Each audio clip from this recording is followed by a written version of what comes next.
What's up guys, my name is Ace, and today I'm going to be brutally honest with you guys. In the game's current state, I am simply not enjoying myself in regular multiplayer modes in Modern Warfare. Ground War is a lot more tolerable. If anything, Ground War plays more like Call of Duty than the other modes, which is kind of strange to think. But when it comes to the regular multiplayer modes, I'm just having such a hard time finding any enjoyment there. Now, having said this, I'm not writing the game off completely because, in my opinion, this game is just a few key changes away from being a very solid Call of Duty game that I could have tons and tons of enjoyment with throughout the entire year. So today, I thought it would be a neat idea to share everything that I would change that's reasonable to change at this point in the game's life cycle if I were in charge. If I were the boss over there at Infinity Ward, at least the boss of multiplayer, and I could have my way on anything that could realistically be changed, what would those changes be? So I'm not going to be talking about changes like throw out every single one of the maps and design all new ones, because that's just not realistic at this point. I'm talking about things that could be reasonably changed within the game.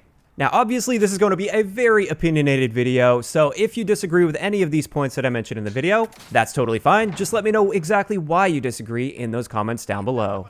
Also, for those of you guys that keep up with my videos on a regular basis, I will be repeating myself a little bit in this video from what I've mentioned in the past, but I did want to kind of bring it all together into this one video. But let's just hop into it, and the number one change I'd like to see, as I've mentioned before, is a change to the footstep audio. Now, the good news is we got a tweet from Joe Seacott. We are expecting to see the second pass to footstep audio adjustments coming within the next update, and who knows, even by the time this video goes live, maybe that update will be out. I don't really know. But in either case, I did want to share what I think would be the perfect balance for footsteps, or what I would do if I was in charge. The way I'd like it for the global footstep audio, so assuming there's no perks or field upgrades involved, just the standard footstep audio, is if an enemy is at a full sprint, I would make the maximum distance at which you can hear those footsteps at about 25 meters, which is a pretty decent range. That gives you plenty of time to prepare if you're listening carefully for those footsteps and there isn't a lot of noise going on around you. Because currently that range is more like 40 to 50 meters, which is way too far in my opinion. And that's leading to a lot of people playing very defensively because movement equals death in this game currently. So I would make it where if an enemy is at a full sprint, you can hear them if you're really paying attention at 25 meters, but I would make it so the point where it becomes like loud and clear that that person is approaching you, that should be about the 10-meter range. That means if you are camping a building, locking down a power position, if somebody's being reckless and full-on sprinting towards you, you should have time to prepare for them as they approach your power position. As for if the enemy is moving at full speed without sprinting, so they're standing up and walking at the full speed, I think this should be the type of thing where you can still hear their footsteps if they're like within the same building as you, but those footsteps shouldn't be extremely loud by any means. They should be quite faint, but if it's a quiet moment and you're really paying attention, you should be able to hear those footsteps approach. Then when it comes to crouch walking, I sincerely feel that crouch walking should be essentially completely silent. If you are being careful enough to approach a situation where you know somebody might be listening for you, you either don't have dead silence charged up or you're using a different field upgrade, I think you should have the option to completely sacrifice your mobility by crouch walking to approach that enemy, and in exchange for that tactical play that you are making, you should have essentially silent footsteps.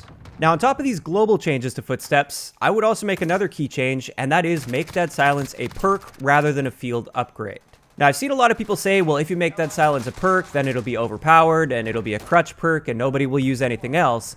And I would agree with that if we're looking at the current state of global footsteps, but, like I said, I would also reduce that global footstep audio to the point where you wouldn't feel like you needed dead silence for every playstyle. It would be more so like dead silence would be reserved for those players that want to be really aggressive and stealthy as they approach their target. Additionally, I would put the dead silence perk in tier 1, and the main reason for that is so dead silence would compete with EOD. That way dead silence would actually have some trade-off involved with it, because if you put it in tier 3 right now, I think everybody would just choose dead silence. But if you put it in tier 1, then you really have to think about that trade-off. You either have those dead silent footsteps, or you take less explosive damage. And it also looks like, by the way, based on Joe Seacott's tweet, that EOD will likely get a buff in the next update as well. But I think that trade-off would be great. If you're going to be full-on stealth as you approach campers, then you also have to be more careful about claymores. Whereas on the other end of that, if you don't want claymores killing you constantly, you throw EOD on there, but you sacrifice the ability to be full-on stealthy. Personally, I think that would be an excellent trade-off, and I would love to see something like that happen. Now, with moving Dead Silence into the tier 1 perk, what would I do with that field upgrade slot? Well, the way I'd have it is I'd make it so that you would still get that slight field of view increase, you'd get that slight movement speed increase that you get with Dead Silence. I would also make it so you take no fall damage while Dead Silence is active, their current Dead Silence. They'd have to rename it to something else, of course.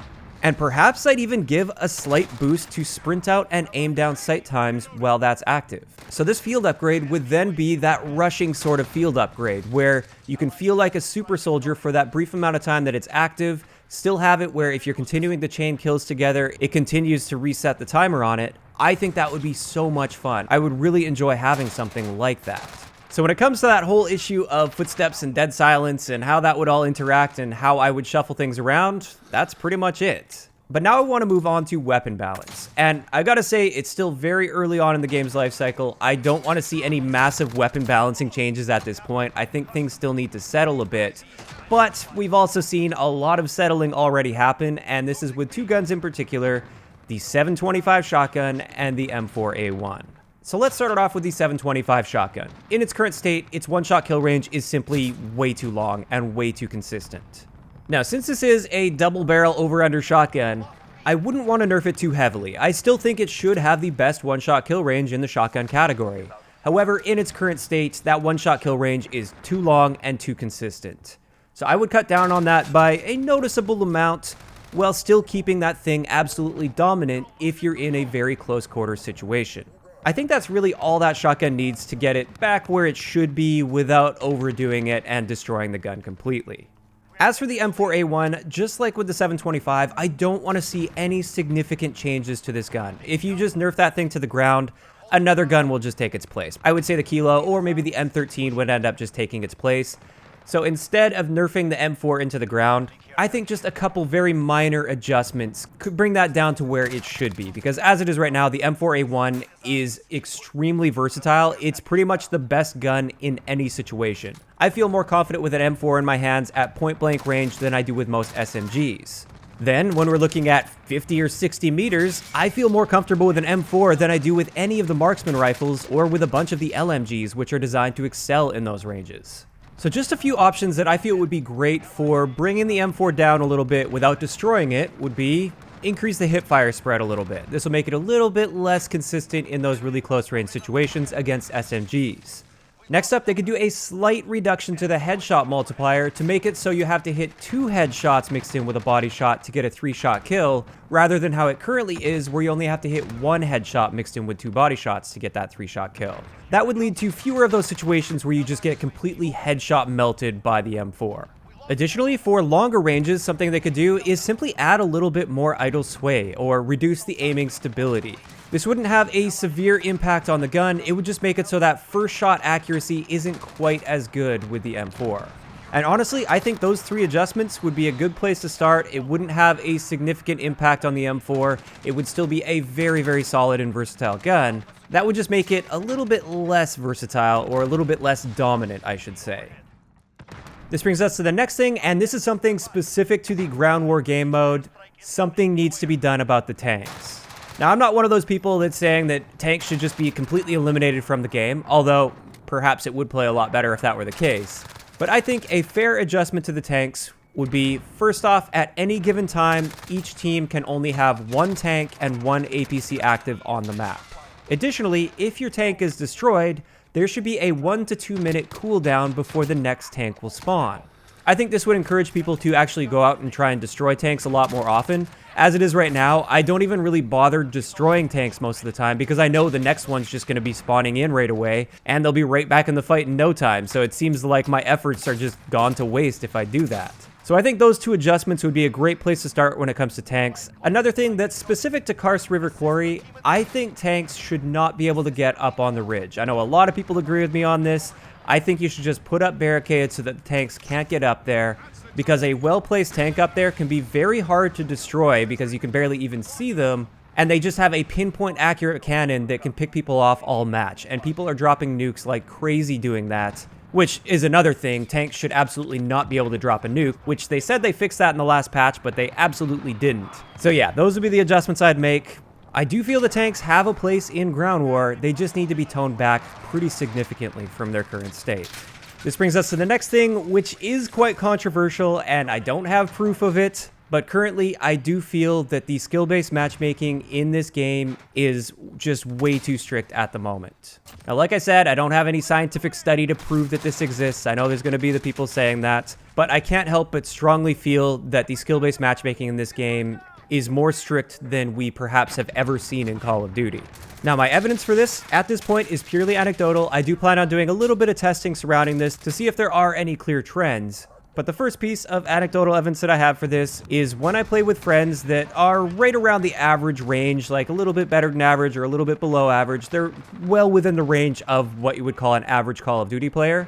And from what they tell me, it is a night and day difference when they play together but in their own lobbies without me versus when I join up with them and we all play together. When they're playing without me, they're doing great, they're having a good time and everything, and they're actually doing decently well. Then the moment they party up with me, they are consistently at the bottom of the lobby. They're having a terrible time getting any kills. They are just doing horrible. And to me, that seems to suggest that there is very strong skill-based matchmaking in place. Again, I do understand that's anecdotal evidence. The next thing with this, and this is just a theory that I have, is that in Ground War game modes, there isn't any strict skill-based matchmaking, which would make sense. If you're trying to matchmake that many people together in a lobby, it would take forever to get lobbies together if you had really strict skill-based matchmaking, so they would have to loosen up on that significantly. And I really do feel that this is one of the reasons that I can pretty much only tolerate Ground War at the moment, because the people I'm playing against in Ground War are absolutely not the same people on average that I'm playing against in regular game modes. Additionally, the connection experience is so much better in Ground War, which seems counterintuitive. You'd think when they have to handle more players on the map, the connection experience would end up degrading.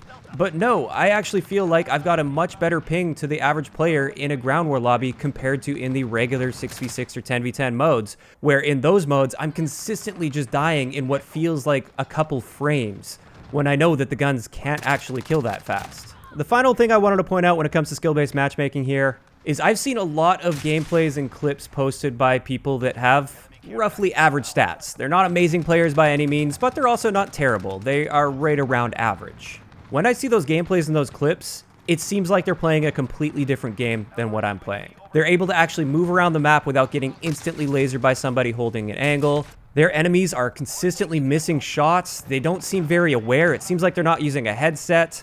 And like I said, it just looks like they're playing a different game than what I experience on a regular basis when I'm playing. So this is just another thing that, while anecdotal, I can't help but think that skill-based matchmaking is separating players quite strictly and causing some issues. And if it turns out that this is actually the case, this is a horrible thing for the future of the game. And there are many reasons for this, the first one being connection quality. Like I said, the connection quality I experience in regular multiplayer versus Ground War is completely different. It's gotten to the point now where I pretty much only play Ground War. Additionally, if there is strict skill-based matchmaking in public matches with no displayed skill ranking, which currently there's no displayed skill rank, there is literally no incentive to ever improve at the game. You are punished for improving at the game because the game gets harder for you, the connections get worse for you, and you have absolutely nothing to show for that. And I think that's the biggest problem for the longevity of the game when you're looking at skill-based matchmaking. The most dedicated Call of Duty players that are highly skilled because they put so much time into the game, they will become alienated and they will move away from the game. You've already seen that. Many YouTubers like me are only playing Ground War now because it's the only tolerable mode to play. Pushing those players away is a very bad thing for the longevity of the game, and also for all the average players out there that are having a great time with the game right now. Just wait till you start improving at the game and you end up in a higher skill bracket without the game even telling you that you've achieved that. I'd be willing to bet the experience is just going to go downhill for you as time goes on. So that right there is another big change that I'd make to the game. Assuming that's the case, which I do strongly feel it is the case, skill-based matchmaking needs to be toned back considerably. And this just leaves us with the last thing I wanted to mention in today's video, because I don't want to let it go on for too long. I really feel that lobbies should remain together after a game. As it is right now, where it disconnects you and searches for a new game after you finish your current game, that leads to a lot of problems, and it takes away from the game a lot, in my opinion.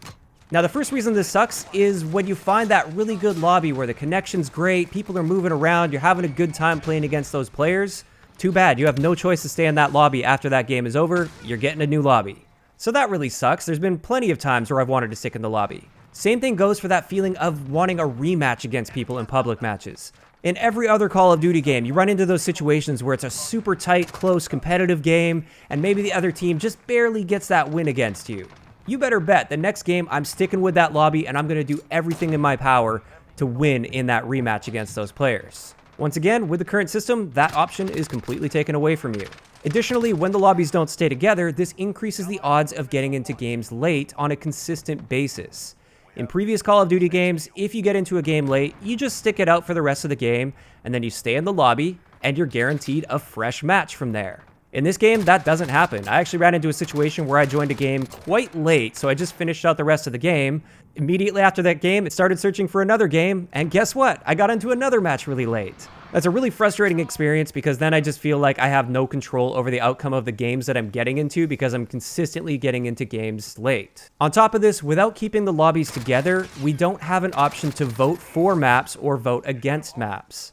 And that's another experience that I really miss from previous Call of Duty games. But with that, I think that's a pretty good place to leave this video. I guess there's one other thing I should just briefly touch on. I do think there still needs to be some pretty big spawn adjustments, but I don't have any specific suggestions when it comes to this. I'm sure they're looking at the data behind the scenes, and I'm sure we will see these spawn adjustments in the not too distant future, so I'm not too concerned about that, but I did want to mention that is something that needs to be changed as well. In either case, we are going to be wrapping up this video. Those are all the main points that I wanted to cover here. I'm sure there's a bunch of little nitpicky things I could have added as well, but I wanted to keep this video a reasonable time. Of course, I'd like to know in the comment section below, if you were in charge of the multiplayer for this game, what reasonable changes would you make to make this game a much better experience? Just let me know those thoughts in the comment section down below. If you enjoyed the video, a like rating is always appreciated, and don't forget to subscribe for more if you haven't already. I'll talk to you guys next time.